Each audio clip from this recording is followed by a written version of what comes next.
سلامونه نیکی هیلی قدرمنو لیدونکو تیمورشاه کمال یم شاعر او کتاب خپرونه ده پیاوړي لیکوال و تاسو ته په هر اتوار دغه خپرونه وړاندې کوي او دغه ادبي خدمت مخته وړي. لکه څنګه چې تاسو ته معلومه ده موږ هر اتوار د سویلي پښتونخوا، د خیبر پښتونخوا او د لوی پښتونخوا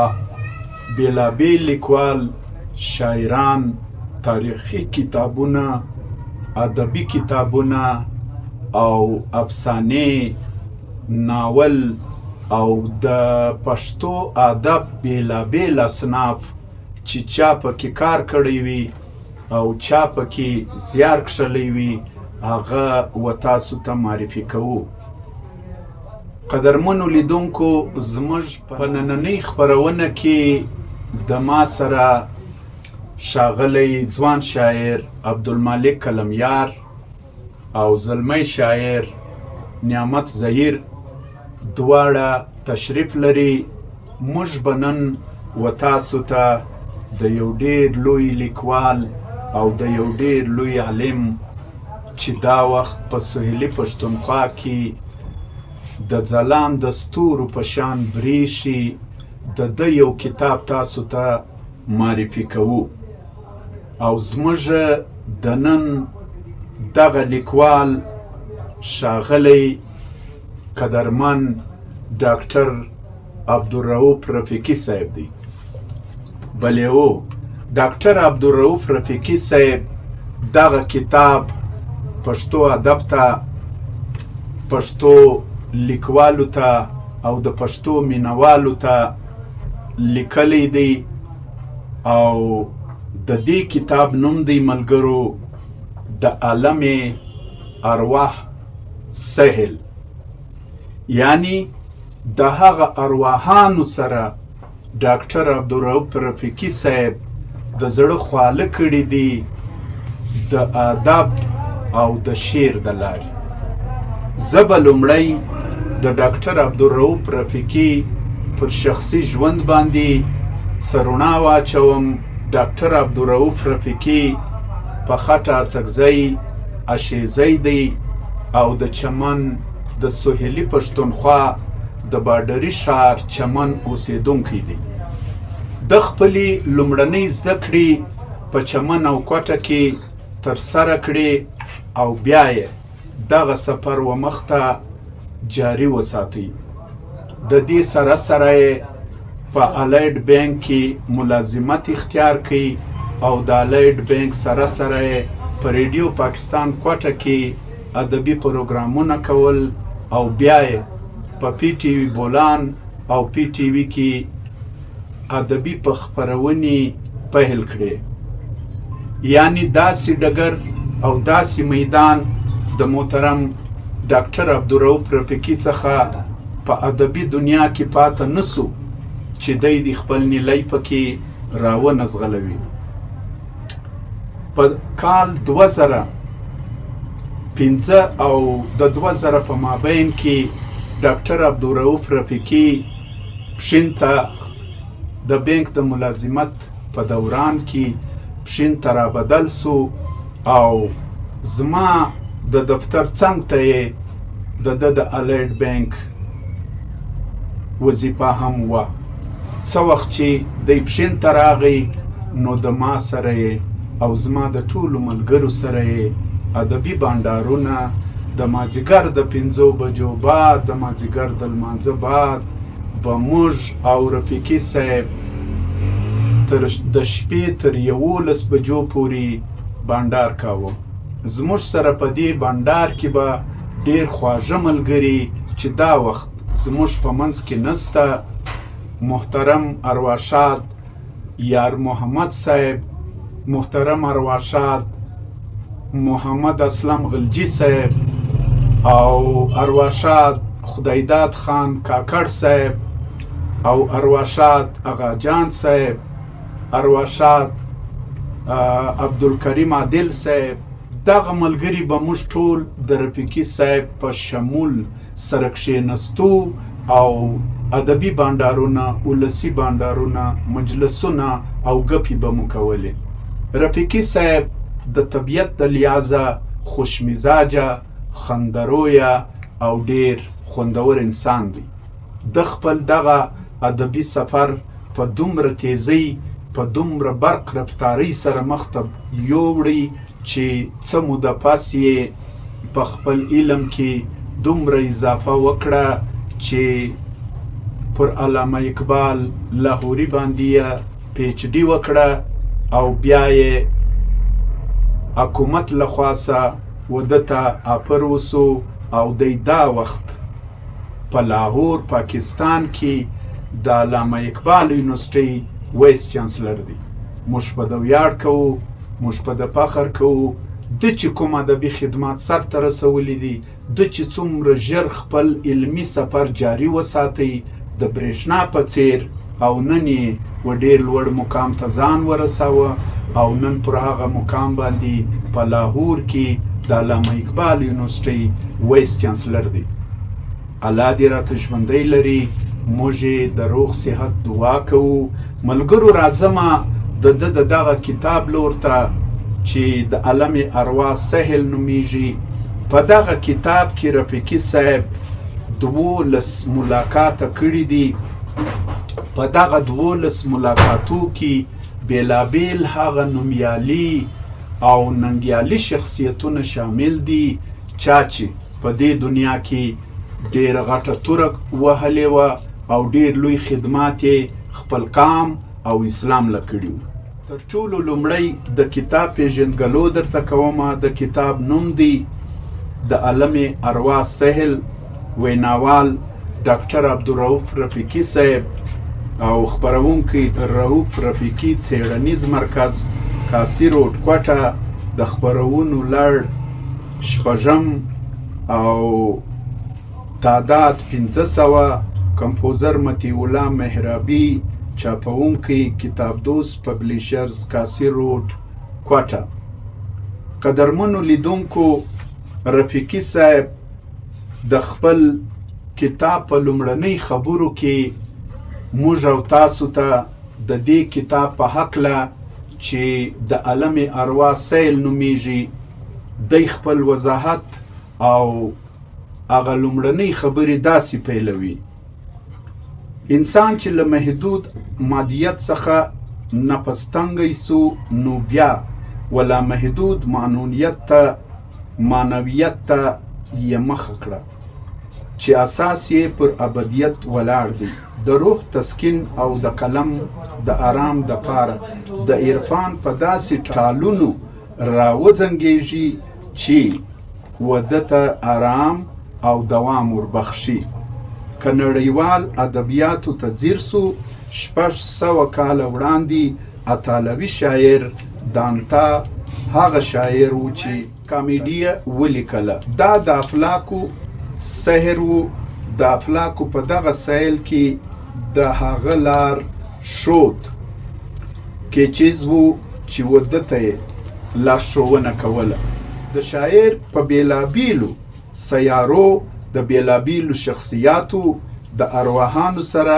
ملاقاتونه کړي دي. خو په اروپا کې د دانتی پر دغه اثر نیوکې وسوې چې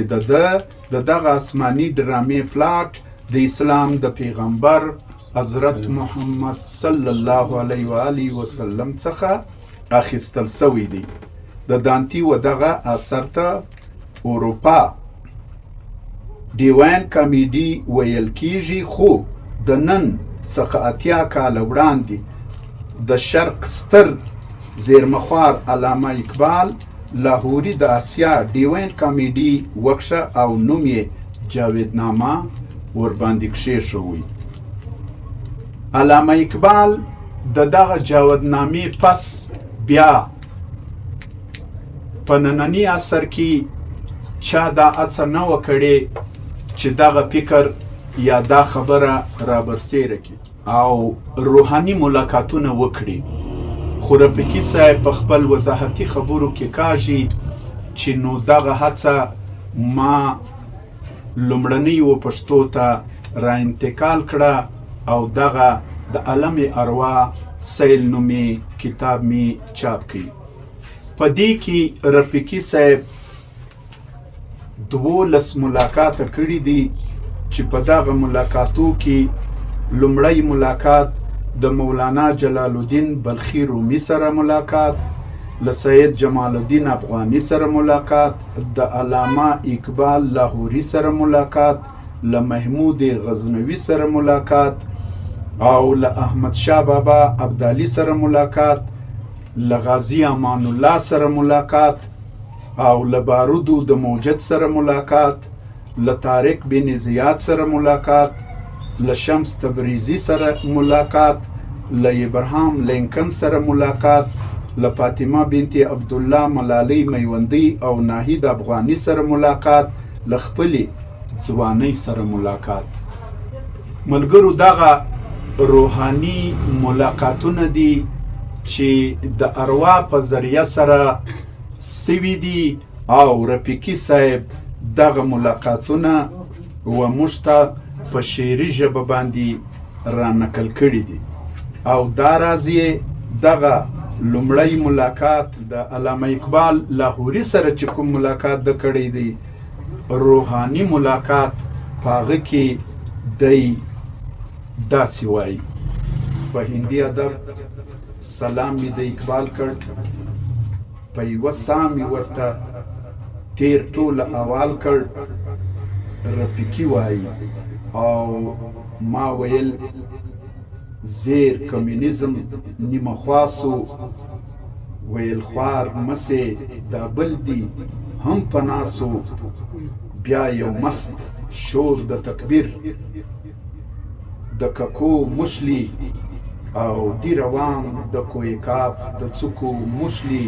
په کرملین کې وکابې ته اقتدا ده، واشنګټن ته پیښه سوې هم سودا ده، د پارس خلیج اخته په موج خیزي دی، بیا د عشق مسلک جاری د شیرازي دی، ستا غافل افغان دی بیا بیداره سوی، د تاریخ په افتخار جراره سوی، د افغان د توري بریش بیا جهان ولید، خپلو بل یې عشق و مینه ایمان ولید،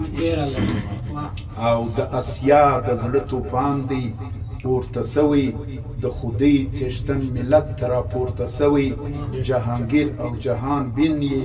صفتونه او قربان کړي راحتونه زحمتونه، د اجاز ګړندی کړي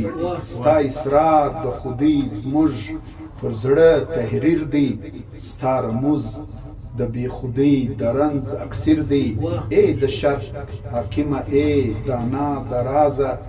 او څوک خبر دی ستا د فکر له پروازه، راته وایه څه پیغام ملت ته وروړم، څه ویناوي فرمودات امت له وروړم. اوس ورته اقبال لاهوري مخاطب کیږي: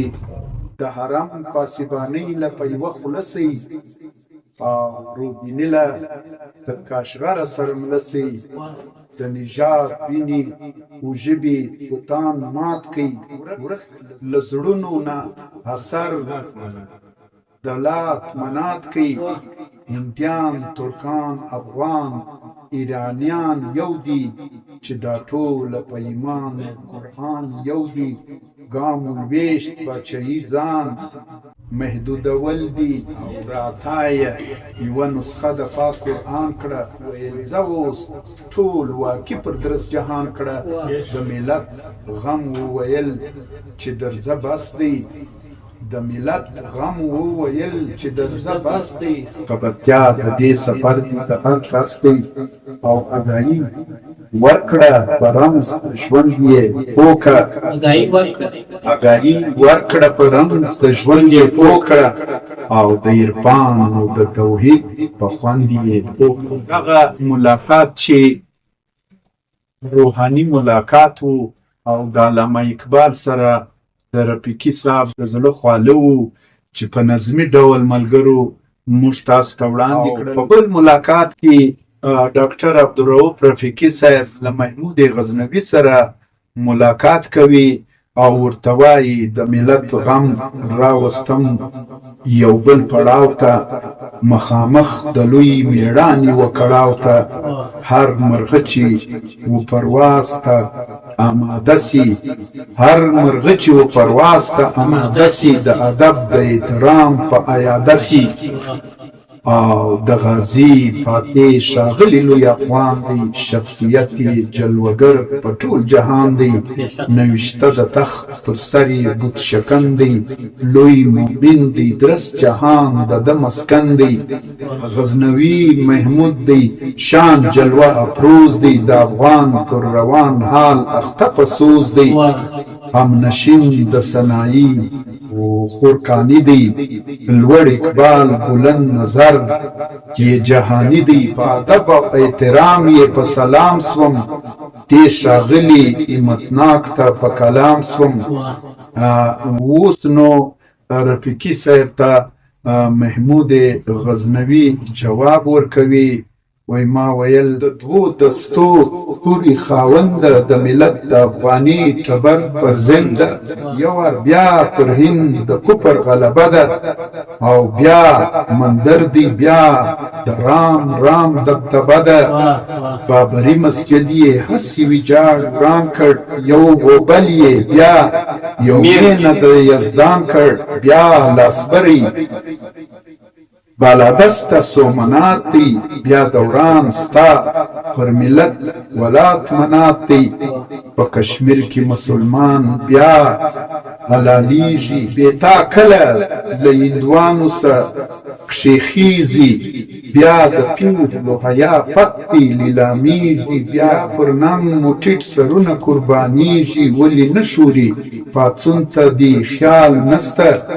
نغری د افغان سور سو مشال نسته او غزنوي په فکر ډوب راته ګویا سو او تاثیر غږ یې بیا په دا رنګ وینا سو او ښه خبر یم د جهان په آل اګایم څرک یې څه سو په تلاش د سحرګایم ولولې د ملت ولې نن سړې سوې بیا د بل په وینو سرې خپلې چړې سوې د توحید باد او جام کې خمار څه سو موږ ګټلی زموږ د پتی سهار څه سو جهادي جام له افغانه چا کړ چا په خپل کور کې په خپل بشر اخته کړ او د افغان ټبر له خاورې اپه غواړم بې علمي او جهالت یې مدام ژاړم وخت مې تېر داستان مې هېر د هر زلمي سو د نړۍ اقوام پر بل لوري رهي سو ما ته اړاک ولي پر لور د سومنات وکړ ولي غم مې د خپل قام د ثبات نه کړ او زړه مې غواړي اعتراف د کوتاهي کړم خپل لښکر له سومناته را رهي کړم یا یې وینم مرهټه په اسکه غاړه له افغانه دبدبه د همت ولاړه موږ په خپل کور کې اخته په لوی غوبل یو خبر نه یو چې د کوم لوی ژواک مورچل یو ستا د ښکلي پښتونخوا بیل بوی دي د لوی غرونو دي له درد څخه سوګلی دي ستا د خاورې مینه زخم ټپ دی ستا د خاورې سینه زخم ټپ دی و ستم ته مخامخ تپه کپ دی او ستا بچان پر سړکونو خیرات غواړي ستا پیغلانې بې مثاله پروتې ژاړي شملور دي له شملو څخه محروم سوه سخته ګیر د اس افلک په بد نجوم سوه. نو قدرمنو لیدونکو ډاکټر عبدالرؤف رفیقي لکه څنګه چې په ادب کې بیلابیل خدمتونه کړي دي او د سلګونو په حساب یې کتابونه لیکلي دي هسې خو د رفیقي صاحب ادبي خدمات چې موږ په شواروزو پرګایږو د دغه خدمات موږ نسو بیانولی خو موږ چې څه وخت د رفیقي صاحب د کتابو مطالعه وکړو او د ده کتابونه ځان ته معلوم کړو نو بیا به موږ و دې خبرې ته رسیږو چې رفیقي صاحب په خپل مختصره ژوند کې څومره ادبي زیار کښلی دی او څومره ادبي خدمات یې سرته رسولی دي. ملګرو، شاعر او کتاب خپرونه ده د پیاوړي لیکوال پښین. موږ به تاسو ته دا رنګه قیمتي ملغلرې هر اتوار وړاندې کوو. د عالم ارواح سهل د ډاکټر عبدالرؤف رفیقي دغه ملغلرې چې تاسو یا په خپله ونه وایاست، مطالعه یې ونه کړئ، موږ یې تاسو ته هغه د صفت حق نسو ادا کولی چې د کوم زیار په دې کتاب کښلی دی. او په دې کتاب کې په چاپولو کې ورسره زموږ د سویلي پښتونخوا لوی قاضي القضات او قدرمن محمد هاشم کاکړ صاحب د دغه کتاب مالی لګښت پر خپل ځان کړی وو او دا کتاب چیف جسټس بلوچستان هاشم خان کاکړ صاحب رفیقي صاحب ته دا کتاب په خپل زیار او په خپلو پیسو چاپ کړی دی او دی هم شکریه ادا کوي او دا به چې تر څو انساني دنیا موجوده وي دغه زیار به تر عمره پورې یادیږي. د رفیقي صاحب یو جهان مننه کوو چې بیا موږ ته دغسې ملغلرې راوړاندې کړي او پښتو ادب د ده په دغه علمي ملغلرو منور سي. زه تیمورشاه کمال او زما سره عبدالمالک کلمیار او نعمت ظهیر او طاهر لیوال صاحب او زموږ د پیاوړي لیکوال ټول ټیم دا وخت اجازه غواړو تر بل اتواره مو را لاس پارو. انشاءالله بل اتوار به د یو نوي کتاب سره ستاسو ته مخامخ کیږو. یو جهان مننه.